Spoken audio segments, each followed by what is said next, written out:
Rayalaseema special అయిన ఒగ్గానిని చాలా ఈజీగా, టేస్టీగా ఎలా తయారు చేసుకోవాలో చూపించబోతున్నానండి. ఏదైనా ఈజీగా తయారు చేసుకునే బ్రేక్‌ఫాస్ట్ అంటే ఈ ఒగ్గాని ఒక రెసిపీ అండి. ఉప్మా తర్వాత చాలా ఈజీగా తొందరగా అయిపోయే రెసిపీ వచ్చేసి ఒగ్గాని అండి. అంతే కాదండి, ఈవినింగ్ టైంలో స్నాక్ ఏది లేనప్పుడు కూడా చిటికెలో తయారు చేసి పిల్లలకి ఇవ్వచ్చండి ఈ రెసిపీని. అయితే ఈ ఒగ్గాని చాలా టేస్టీగా రావాలి అంటే ఈ యొక్క చిన్న పొడిని వేసి ఒగ్గానిని తయారు చేసుకోండి. చాలా టేస్టీగా వస్తుంది.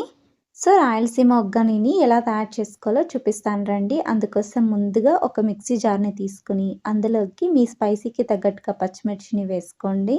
ఈ పచ్చిమిర్చిని పొడవుగా ఉంటే గనక మధ్యలోకి తుంచి 2 భాగాలుగా చేసుకొని వేసుకొని, మరీ మెత్తగా కాకుండా కచ్చాపచ్చాగా గ్రైండ్ చేసి పక్కన ఉంచుకోండి. నెక్స్ట్ వచ్చేసి స్టవ్ మీద ఒక బాండీని ఉంచుకొని, అందులోకి 3-4 టేబుల్ స్పూన్ల దాకా ఆయిల్‌ని వేసుకోండి. ఆయిల్ కాస్త వేడెక్కిన తర్వాత పోపు దినుసుల్ని వేసుకోండి. 1 టీ స్పూన్ దాకా ఆవాలు, 1 టీ స్పూన్ దాకా జీలకర్ర, 1 టీ స్పూన్ దాకా మినపప్పు, 1 టీ స్పూన్ దాకా శనగపప్పును వేసుకొని, అలాగే 4 ఎండుమిర్చి, కరివేపాకును కూడా వేసుకొని ఫ్రై చేసుకోండి. మంటను మీడియం ఫ్లేమ్‌లోనే పెట్టుకొని ఈ పోపు కాస్త కలర్ చేంజ్ అయ్యేంత వరకు కూడా వేయించుకోండి. పోపు కాస్త కలర్ చేంజ్ అయిన తర్వాత ఇందులోకి చిన్నగా కట్ చేసి పెట్టుకున్న ఉల్లిపాయ ముక్కల్ని వేసుకోండి. ఉల్లిపాయ ముక్కల్ని ఎంత వీలవుతుందో అంత పల్చగా, పొడవుగా స్లైసెస్‌గా కట్ చేసి వేసుకోండి. అలా అయితే తొందరగా మగ్గుతుంది. అలాగే ఒగ్గానిలోకి కూడా పలుకులు తగులుతూ చాలా టేస్టీగా ఉంటుందండి.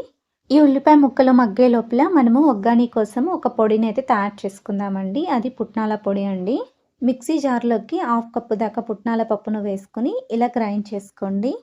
ఎంత వీలవుతుందో అంత మెత్తగా గ్రైండ్ చేసి ఈ పొడినైతే పక్కనుంచుకోండి. మీరు పుట్నాల పప్పుతో పాటు కాస్తంత జీలకర్ర, అలాగే ధనియాలను కూడా వేసి గ్రైండ్ చేసుకుంటే చాలా టేస్టీగా ఉంటుందండి.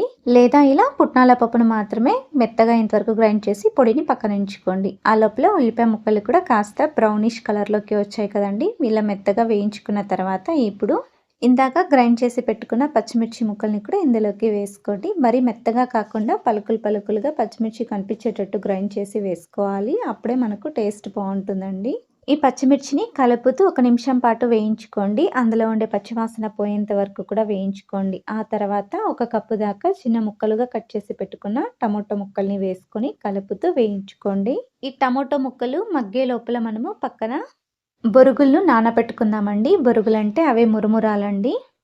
అక్కడ టమోటా ముక్కలు మెత్తబడే లోపలే మనము ఇక్కడ బొరుగుల్ని నానబెట్టుకుంటే గనక టైం అనేది సేవ్ అవుతుందండి. ఇక్కడ నేను ఒగ్గానికి సెపరేట్‌గా బొరుగులొస్తాయి కదండీ!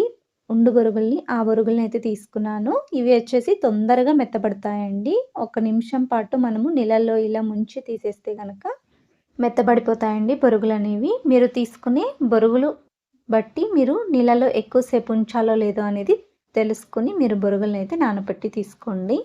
నేను తీసుకున్న బొరుగులకైతే 2-3 మినిట్స్ పాటు నీళ్ళల్లో వదిలేస్తే సరిపోతుందండి. ఎక్కువ సేపు వదలాల్సిన అవసరం లేదు.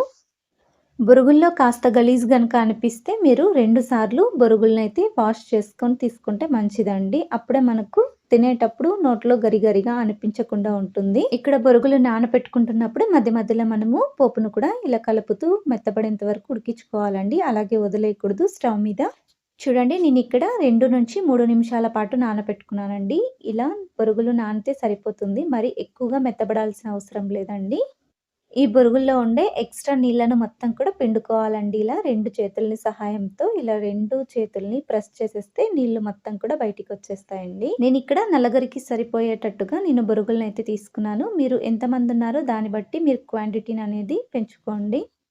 నేనిక్కడ బొరుగుల్ని 2 సార్లు వాష్ చేసుకున్నానండి. ముందుగా ఇందులో నుండి మరొక గిన్నెలోకి నీళ్ళల్లోకి వేసుకొని, ఆ తర్వాత నేను వీటిని పిండి పక్కనుంచుకున్నాను.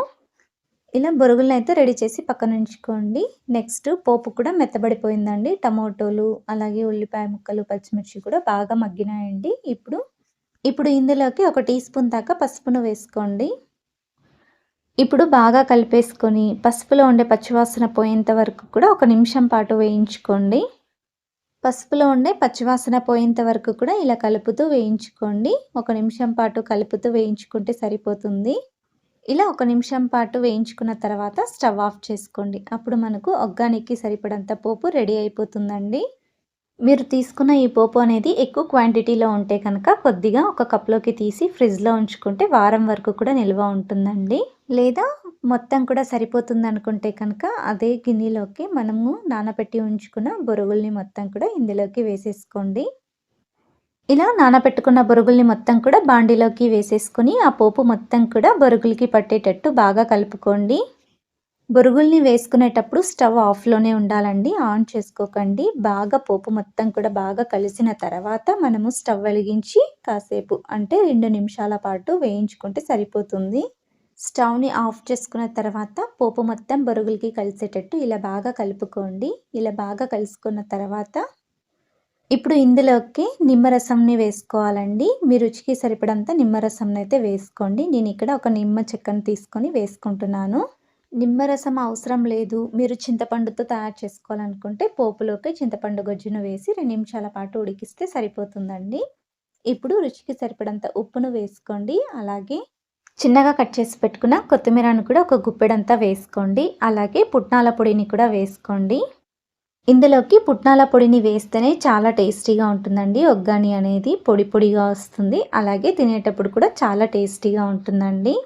ఇలా వేసుకున్న వాటన్నిటిని కూడా బొరుగుల్లో బాగా కలిసేటట్టు కలుపుకోండి. ఇది మొత్తం కూడా బాగా కలిసేటట్టు కలుపుకున్న తర్వాత ఇప్పుడు మంట పెట్టుకోండి. మంట పెట్టేసుకొని స్టవ్‌ని లో టు మీడియం ఫ్లేమ్‌లో ఉంచుకోండి. మరి హై ఫ్లేమ్‌లో ఉంచుకుంటే గనుక బొరుగులు మొత్తం కూడా అడుగున అంటుకుంటుందండి. అందుకోసమే స్టవ్‌ని లో టు మీడియం ఫ్లేమ్‌లో ఉంచుకొని బాగా వేడయ్యేంత వరకు కూడా వేడి చేసుకోండి. ఇలా 2 నిమిషాల పాటు వేయించుకున్న తర్వాత స్టవ్ ఆఫ్ చేసుకోండి. అంతే ఎంతో రుచికరమైన రాయలసీమ ఒగ్గాని రెడీ అండి. తప్పకుండా మీరు ఇంట్లో ట్రై చేయండి. మీకెలా వచ్చిందో మీ ఫీడ్‌బ్యాక్‌ని కింద కామెంట్ సెక్షన్‌లో కామెంట్ చేయండి. అలాగే లైక్ చేయండి, షేర్ చేయండి, సబ్స్క్రైబ్ చేయండి. ఇలాంటి మరెన్నో మంచి మంచి వీడియోస్‌తో మీ ముందుకొస్తా. Thank you for watching video.